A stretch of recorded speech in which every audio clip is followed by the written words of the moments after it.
This is our 100th season. There are not many franchises that can say that. That was fun. Nice to meet you. I feel underdressed now. The fans have not been happy lately, and they let me hear about it. Lombardi ran the offense, Landry ran the defense. I would have had a much happier childhood had we kept either one of them. Welcome to this Scripps News special, Football in America, an NFL Family Story. I'm Paul Crane. New York City is filled with captains of industry, leaders of change, and as the song goes, if you can make it there, you can make it anywhere. The Mara family has been making it in the Big Apple for 100 years and have created a legacy which could be considered royalty in the National Football League. The Mara family has owned the New York Football Giants since its inception in 1925 and is among the last of the founding families which have owned their teams from the very beginning. The Chicago Bears were founded by the legendary George Halas in 1920 and are still owned by his daughter Virginia McCaskey, now 101 years old. Several McCaskies have had executive roles with the team. Art Rooney Sr. founded the Pittsburgh Steelers in 1933 and owned them through their glory years of the 1970s before his son Dan Rooney took over.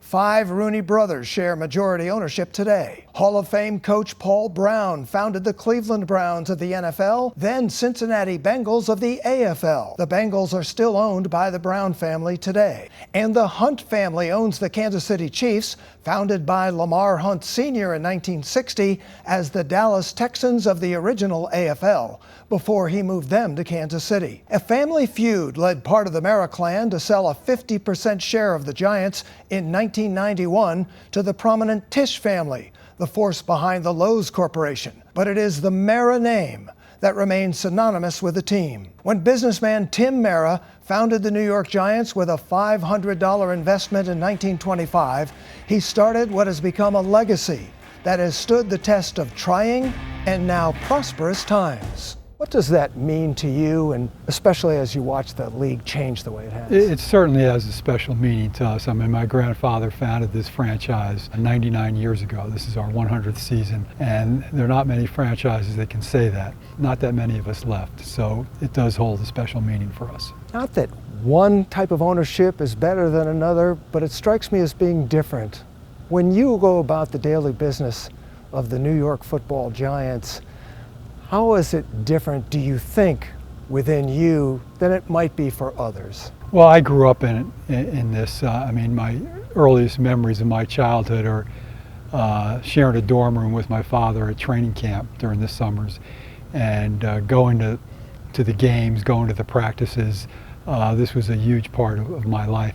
And this is the family business for us. We don't have any other outside businesses. That's not the case with most of the other NFL owners. They have a myriad of businesses that they deal with. I'm here every day. This is what we do.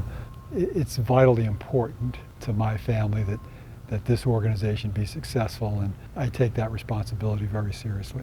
I do want to talk about some of the growth and things, but I also want to ask, before we turn to the future and the present, of some of the history here. That famous Y.A. Tittle photograph, playing in Yankee Stadium. So much history to the National Football League. What are some of the things you think of when you think of your family's history and the team's history in the National Football League? I mean, I think about the early years, long before I was born, with my grandfather and what he went through to keep the franchise afloat during those years. I think he thought about selling it and getting out of that business many times, but his 2 sons, my dad and his older brother, loved it so much that's the reason he hung on. Fortunately he did, or you'd be talking to somebody else right now. And finally in the late 50s and early 60s, television comes into the National Football League, and it starts to become really the most popular sport in this country. Well, this play nets them a first down. Watch him dodge. 3 minutes remain to grab victory from defeat. I don't think he ever in his wildest dreams could have imagined when he laid out the $500 in 1925 that the popularity and the explosion of the National Football League and what it is today. I don't think he ever could have imagined that. Worth now Most recent, I saw over $7 billion, but that's only if you sell it. Those are numbers that really don't have a lot of meaning for us. We're more concerned about trying to put a winning team back on the field. It's been kind of a dry stretch for us over the last 10 years. And this team is such an important part of my family's life. We've all grown up in it, and now our kids have grown up in it, and their kids, and it goes on and on. Now, sports is very unpredictable, as you know all too well. How much harder does that become when the team is literally in your DNA, when you're looking at winning and losing? It's such a competitive league right now, and we have such competitive balance. You can go from last to first, or first to last, over the course of 2 years. If you look at the season in week 16, you still have more than half of the teams in the league eligible to make the playoffs. So the difference between winning and losing is just so infinitesimal. But when you win, it's the greatest feeling in the world. Believe me, to stand up on that platform and accept the Lombardi Trophy is a feeling like nothing else. But when you lose, it's particularly painful. And for me personally, because I have so many family members that are so passionate about the team, and so the losing is tough, but the challenge every year to try to improve and get better is what keeps us going. Does it become tougher with family or fans? Both. Fans have not been happy lately, and they let me hear about it, and that's part of the job. And there are a lot of times where the criticism is well-deserved, sometimes maybe not. I see my own kids and my grandkids and what they go through when the team is not doing well, and that has an effect on me for sure. Before we move to something else, you mentioned the Lombardi Trophy. Vince Lombardi and Tom Landry were assistant coaches with the Giants. They were both assistant coaches here. Lombardi ran the offense, Landry ran the defense, and we lost both of them within the space of about a year or 2 years. And I used to say to my father as I was growing up, I wish we could have just kept one of them. I said I would have had a much happier childhood had we kept either one of them. Did you ever try to get either one back? Well, we tried to get Lombardi back.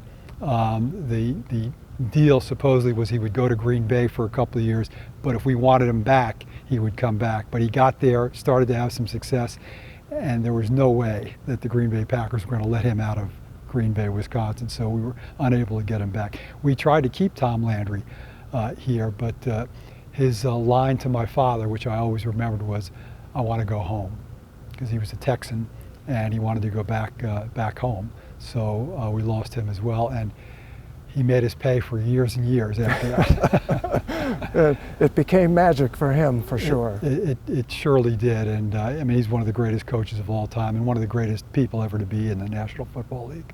Amen to that. Looking ahead, and you talk about the growth and winning and losing, and that's always, it's a bottom line business, but the business of the NFL, wow, it has exploded. Well, the popularity of the league is at an all-time high, and I think that's because we have the best game out there, the most compelling game played by the greatest athletes in the world, and because we have competitive balance. So, as I said before, you can go from last to first and vice versa very quickly, and I think that's one of the things that makes the league so popular and so compelling. In 1925, the 20 NFL teams attracted a total of 535,761 fans. TV wasn't invented yet, and any betting took place down at a local bar. Last year, more than 18 million fans attended games, and ahead, John Mara looks at that growth and where TV, technology, and legal gambling are taking the game in the 21st century. Who's going to score the first touchdown and all these prop bets that are out there, and it worries me going forward, it really does.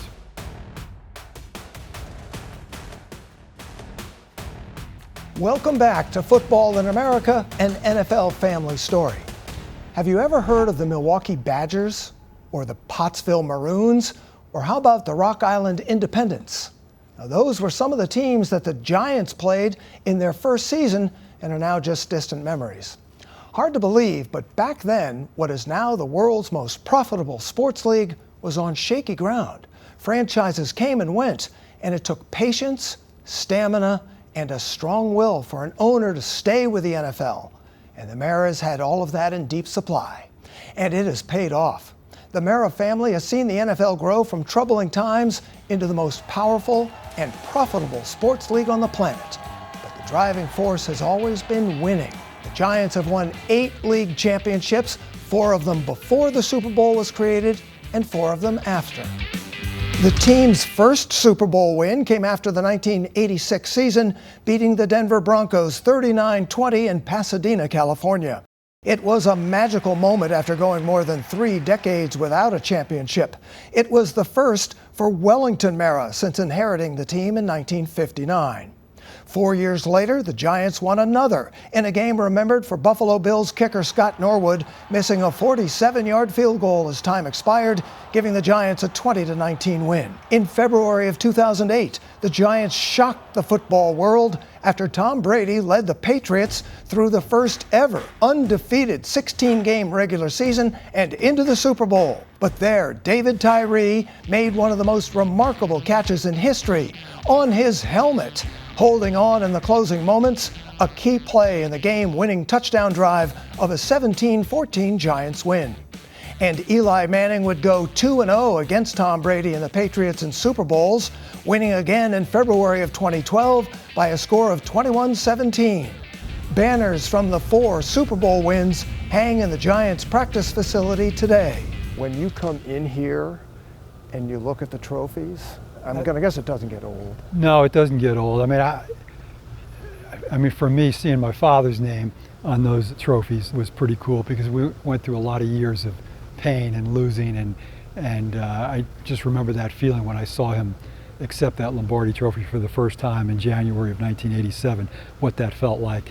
And then, you know, I always dreamed about being able to accept the trophy myself, and I got to do it twice, in 2008 and in 2012, and that's a memory that I'll have forever, particularly standing up there, seeing my kids on the field and my siblings on the field, and there's no feeling like that. And beating the undefeated at the time Patriots. The team that was supposedly unbeatable, that nobody gave us a chance to win that game, and to beat, you know, the greatest player of all time, Tom Brady, twice was pretty unbelievable. How many times have you gone back to look at that catch? I've seen it a number of times. The most lopsided betting line going into any Super Bowl in the last 20 years came when the then undefeated Patriots were favored by 14 points going into that loss to the Giants. Less than 10 years ago, the NFL treated gambling like it was radioactive. Today, the league has a team in Las Vegas, has partnered with several sports books, and earns more than $2 billion a year from legalized sports betting. The sports betting is an interesting one. A lot of it was taking place anyway, just not legally, so now all of a sudden it becomes a great source of revenue for the league. But I would imagine there are concerns that will always be there and things that have to be monitored. What are some of the biggest concerns to you? Well, a couple of things. One is, you know, we've already had a couple of instances where players have been suspended, and, you know, we keep pushing legalized sports betting, and I just worry that we're going to have more instances in the future. I also worry about the effect that it's going to have on society, younger people in particular. You know, you said before it was happening anyway, but now it's much easier to bet, and you can do it right on your phone. And I see it with young people all the time. They're talking about the lines and you know, who's going to score the first touchdown and all these prop bets that are out there, and it worries me going forward. It really does. I think you talk about the phones, or also streaming is now part of the NFL television picture.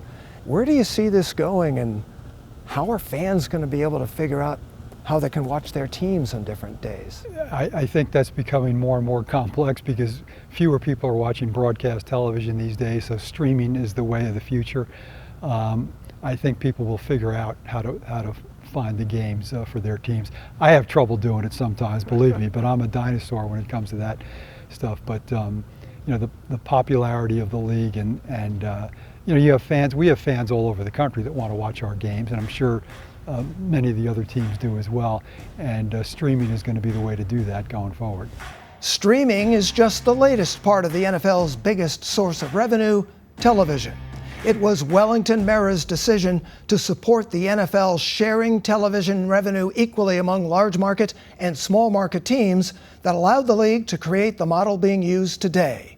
The NFL's current TV deal nets each team around $400 million per year.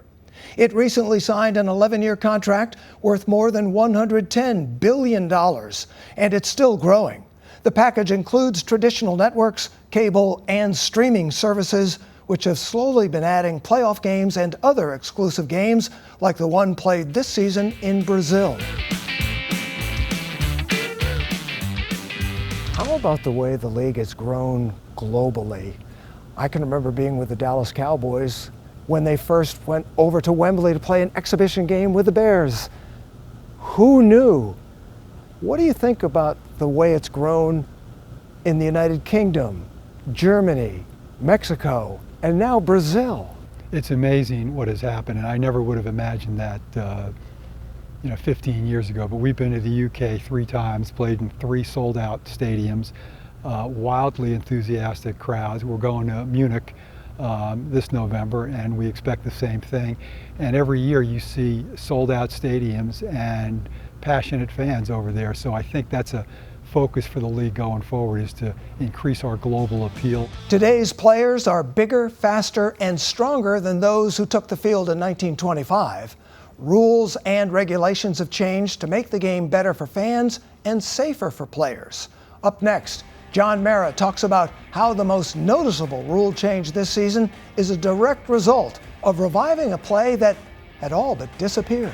Last Super Bowl, you had 13 kickoffs and 13 touchbacks, and that's not something that anybody wants.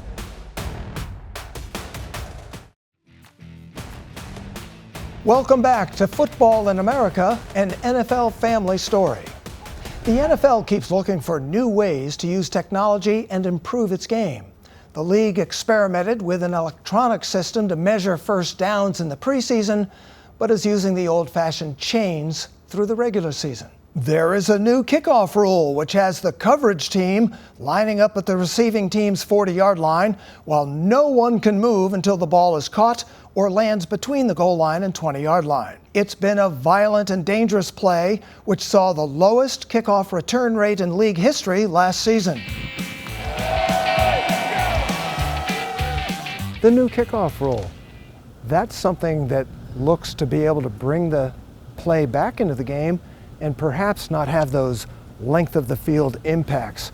What do you think about the new kickoff rule? We spent the last few years on the competition committee talking about the kickoff and how we can change it to make it a safer play, because it was the most dangerous play in our game because of the high-speed collisions that were taking place. So we looked at a lot of different models. Some of the special teams coaches got involved. We ultimately came up with the rule that we have now, and I think it's too early to tell whether it's going to work, but the idea was to bring that play back into the game.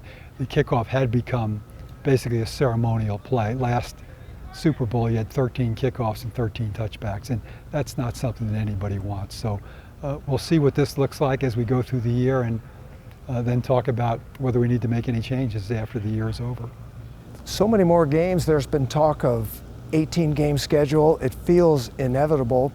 How do you feel about expanding the schedule and perhaps expanding the number of open weeks or bye weeks so players can recover a little quicker with added games and even Thursday night games? I think that's something that has to be discussed with the Players Association going forward. I've always been less than enthusiastic about increasing the schedule, but I do think it's inevitable at this point. Having a second bye is certainly something that is going to have to be considered. Technology has become such a part of this game beyond the new world of television. We've seen replays for catches out of bounds, and now maybe the chain gang will go away. What do you think about some of these technological advances? I think that's inevitable, and I think for the most part that's a good development. I'll be sad to see the chain gang go away because I grew up with that, and that was always, I thought, a kind of a cool element to the game. But in this day and age, to have the outcome of a game determined by 3 guys running out into the field with the chain gang and putting the chain down, and you wonder whether it's being done accurately or not, I think is kind of silly. So I do think going forward, you'll see, sadly, the chain gang go away. What are some of the things that excite you on what we might see down the road, and what kind of concerns, if any, do you have? What we're doing globally outside of the U.S. is something that is very exciting to us, and being able to bring our game to other countries. I think that's something that certainly excites me and excites all of us. One of the concerns I have is we have to continue to monitor health and safety and determine what are the best ways to go into a season. What does the off-season program look like? What does training camp look like?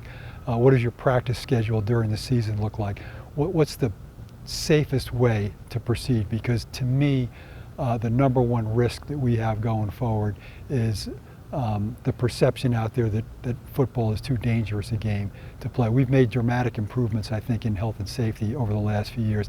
That has been a real focus for this commissioner and for a lot of us. And I think we have to continue to work very hard at that, because keeping players healthy and safe is best for all of us. Well, thank you very much for your time, and good luck this season. Thanks, I appreciate that. Good. The New York Football Giants are going to need some luck and more this season in order to make their 100th anniversary a real celebration. But as the NFL continues to evolve, it can count on one constant: the Mara family and its influence on the most powerful sports league in the world. For all of us here, I'm Paul Crane. Thank you for watching.